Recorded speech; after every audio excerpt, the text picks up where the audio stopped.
आहे आपल्या हलक्या फुलक्या व्हिडिओमध्ये. बाहेर मस्त पाऊस पडतोय आणि अशा हवेत गरम ना गरम मऊसूर दाल खिचडी मिळाली तर मन अगदीच तृप्त होतं. तर आज मी तुमच्यासाठी अगदी सोप्या पद्धतीनं घरगुती डाळ खिचडी बनवणार आहे, कमी साहित्यात आणि कमी वेळेत.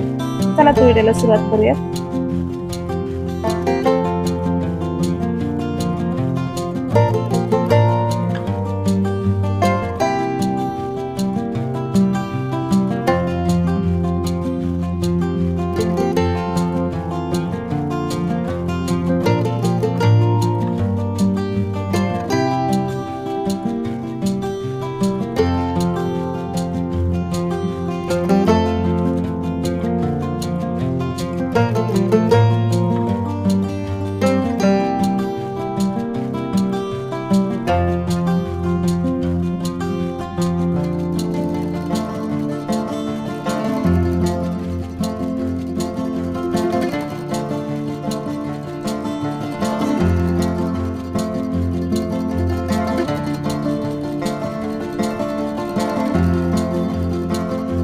खिचडीत तुपाची धार आणि सोबत लिंबाची गोड बास, पूर्ण जेवण. ही रेसिपी आवडली असेल तर व्हिडिओला लाईक करा, शेअर करा, कमेंट मध्ये नक्की सांगा. भेटूया नेक्स्ट वन. बाय.